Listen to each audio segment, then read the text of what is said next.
Calle Crisologo. Yan. Welcome to Calle Crisologo. Please like, follow, subscribe, Pinoy Kamote Vlog.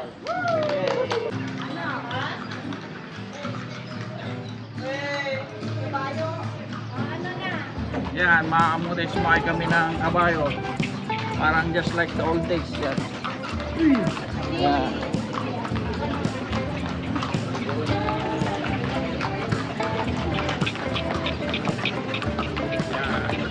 Kalesa. This is Calle Crisologo. Papunta tayo saan, kuya?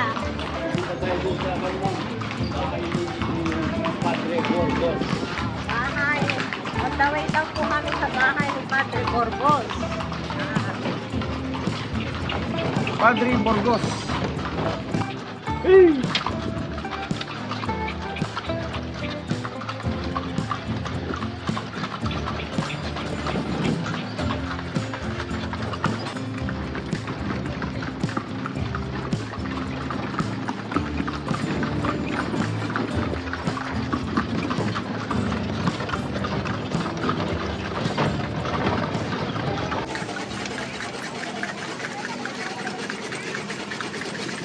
Ito ma'am yung bahay ni Padre Burgos.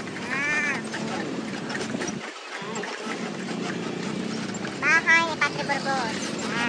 At doon naman sa kapila, sir, doon naman po yung dating provincial jail kung saan naman po pinanganak noon si ex-president Elpidio Quirino. Kasi yung tatay niya po, siya po yung dating warden.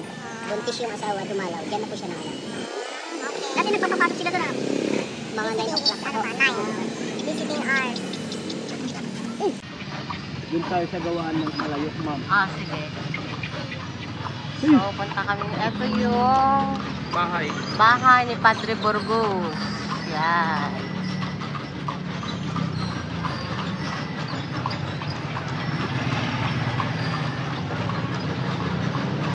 Ayan sila kuya, sila mama, sa likod.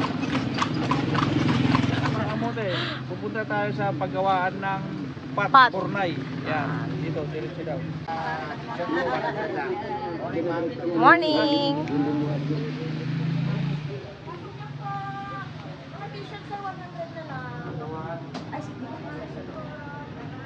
Paggawaan ng pottery. Ay, anong oras po? So, yung mga pasalubong nila. Okay po. Yan ang mga sombrero. Pasok lang po. Ito ang mga bracelet. Mga necklace. Pa may kaibigan na t-shirt nyo ma. Ito yung pinapaikot nila. Oh. Yan, oh. Ang magkanyang ka. Yan. Doon yung clay na kinukuha nila. Salamat magkano? Oh, 350 raw, mga murang-mura na, pwedeng mang may tawad. 450. Hindi ka best na yan. Huwag mo hindi ka naramit yung t-shirt. May mga bag pa, pakita mo. Ibang design. Oh. No, pakasti mo. Pang tinidor, saka kutsara, mga kamuti yan. Oh. Yan, malalaki oh. Kung gusto nyo bumili dito, anong place ba to para i-vlog namin? Liberation Boulevard, dito yung gumatang tikwa. Souvenir. Bagbor na yan. Souvenir, mga kamote. Oh. At discount po sir, kung tingnan bumata. Oh. Ay, ito ba, may mga kon pa. Oh. May pre-taste na rin dyan. Kalamansi mountain wine. May pre-taste yan, sir. Kalamansi wine, Di suka kayo nga. bugnay. Ito, sir. Anong suka to? Tubo, sir. Suka. Hindi nga suka ko mga kumula. Ito din, sir. Hindi nang isip. Ay, hangat dito, lady, sir. Hangat dito. Kaya paano wine? Yan mga kamote. Okay. Tubig sa kanilang mamadalit pa siya eh. Dragon fruit. Oh. Ayan, Mga kamote, dragon fruit. Oh. Bagong product yan ng Ilocos. Yan. Dragon fruit wine. Wala pa akong nakakagawa niyan. Lahat na may bugnay, may guyabano, pero ito bago. Tsaka itong Ano Rosel. yung isa? Yan, Rosel. Yes. Rosel and dragon fruit wine. Duwa.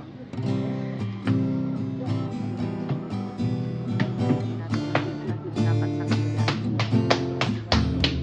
Doon kami.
tahimik lang tayo dahil maraming lahi mga kamote.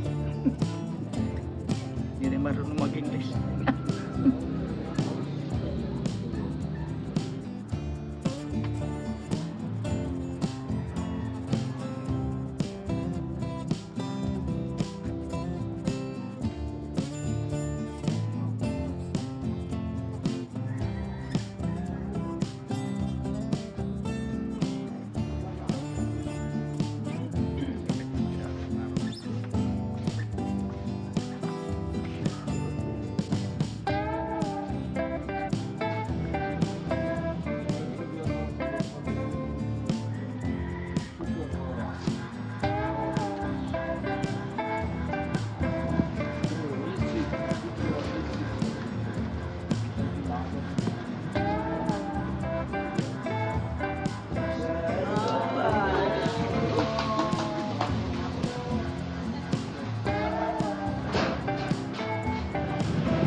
Yan mga kamote, andito tayo ngayon sa Calle Crisologo.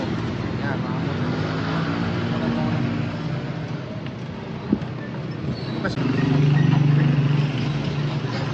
Museum Crisologo. Oh, honey.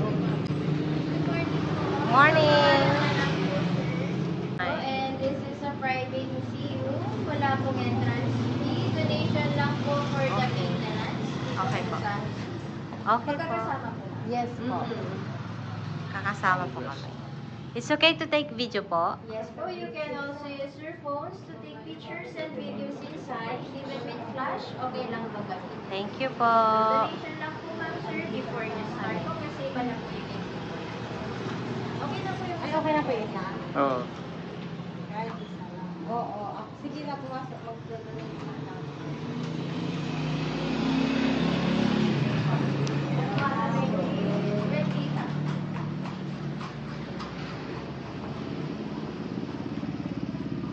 Yes po, to give you information po about the Crisologo, kung member po kayo ng Social Security System, si Sir Floro po ang nagsulat po ng bill.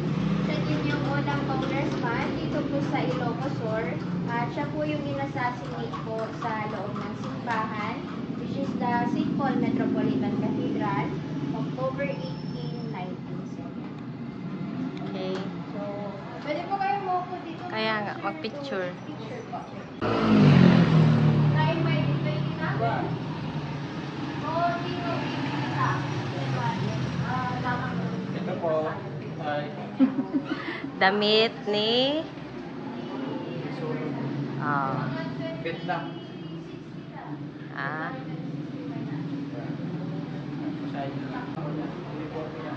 Mga uniform gamit niya noon. Yan.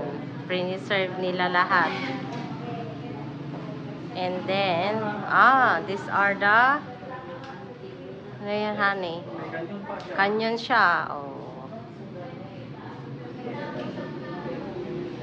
Ano bang nakalagay?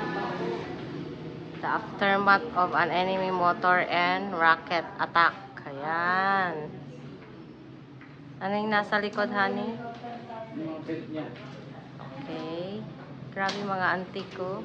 Yes po, so bago po yung assassinate si Sir Floro noong 1970, nakapag-volunteer pa po siya sa South Vietnam War, year 1965 po. So si Sir Floro ay isa pong active reservist and member po siya ng Philippine Civic Action Group or PhilCAG po. So ang kanyang rank is Commission Lieutenant Colonel and nakasama din po niya si former President Fidel Ramos po sa Vietnam War. So lahat po ng mga uniforms at mga gamit po na nandito ay original po na ginamit po ni Sir Floro. Picture dyan. I will tell the one of Mr. Solo, let them stay there and fight. Yeah. Proud kang kasabihan ni Mr. Solo. Yeah. Pinunta natin dito ngayon, mga kamote. I declare, kain na tayo. Yeah, yan dito pa si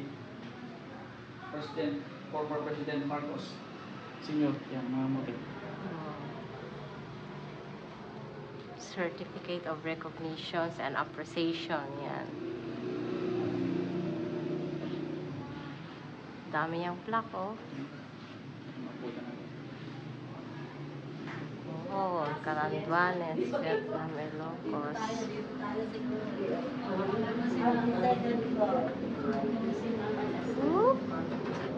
Yes po, ancestral house po ng mga Crisolo. Yan. Mountain. Dito tayo sa second floor. Long table. Paliguan, kasahan, labahan po ito.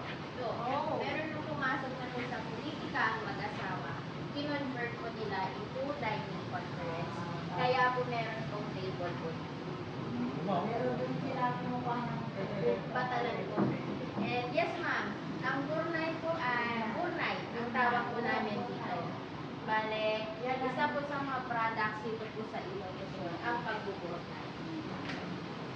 Burnay. More or less 100 na po. Oh, 100 years na daw tong mga to. These are 100 years old. Yan, very antique. Tables and chairs. Yeah. Ito yung unang rep nila ng araw mga kamuti. Na-preserve pa nila. Pero ba, may mga bagong number.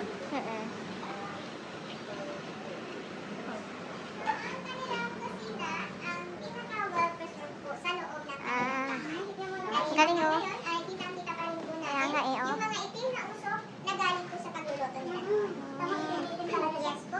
So, meron po silang tatlong iba't ibang klaseng ref na nandito sa bahay nila. Yung nasa labas, yun na po yung modern na ref.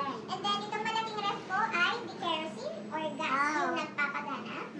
At ang wooden refrigerator po, parang wooden. So, yan na lang po yung gamit po. Kaling naman. Dito po yung yellow. Habang dito naman po sa baba, yung mga pinapalamig. Ayan. At nasa likod din po ninyo, yung dalawang klaseng plancha.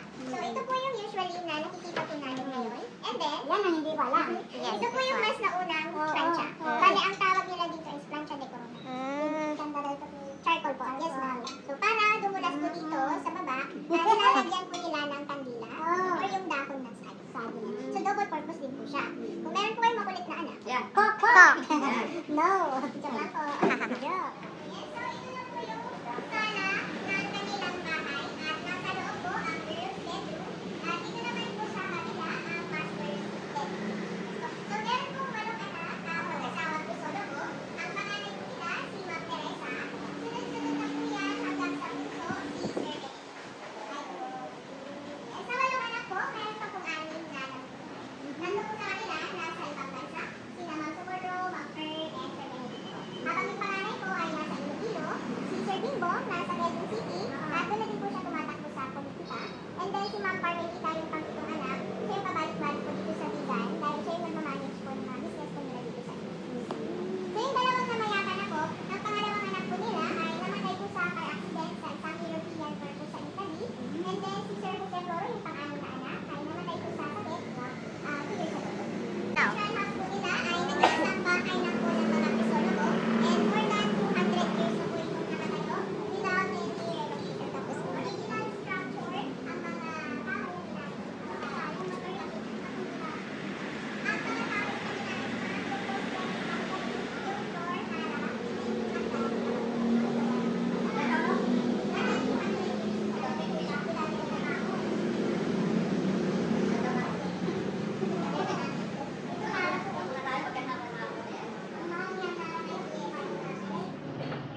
So, yung master bedroom nila. Yan. Sumusunod na pala ang pakurukan ng araw. Oh. Yan ang mga kamote. Mga papango nila. Oh. Ano ba yung pango nila? Yan, ito ang master bedroom nila mga kamote. Go! Makikita daw natin yung blooded pants na ginamit ni Sir Crisologo.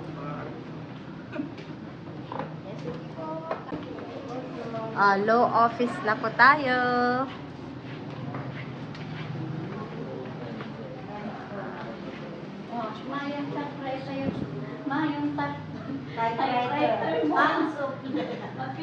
Ito yung mga medals.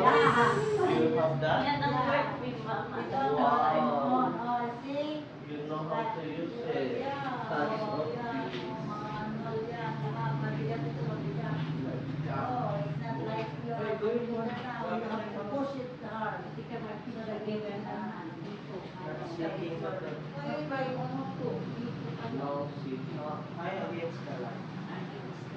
Where is the pot? Where is the blood? Lalabanan.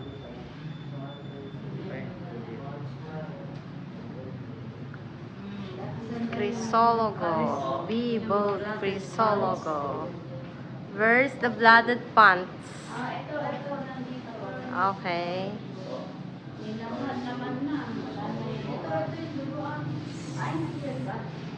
Mga old typewriters.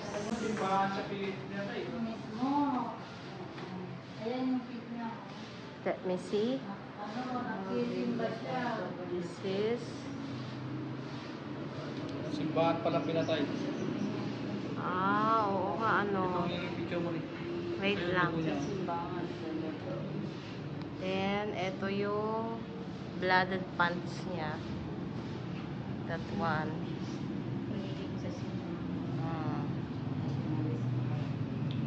Where's the assassin? No mercy. Who's the assassin? Ng sariling dugo. This is the blooded pants. Sa pagitan ng pangunang mga upuan sa St. Paul's Cathedral sa Bigan. Pagkaraan ng malaking na pagkatay kahapon linggo. Nagkaroon siya ng dalawang tama ng bala. Isa sa ulo at isa sa dibdib. Namatay noon din. Ayun pala. 1961 na tinapos siya pero she survived. Carmiling Chrysologo ko yung asawa niya. Vaccine San Juan Ilocos. Tagal yung sa kanya. Kalisin. Kalesa. Kapitela. Paretela.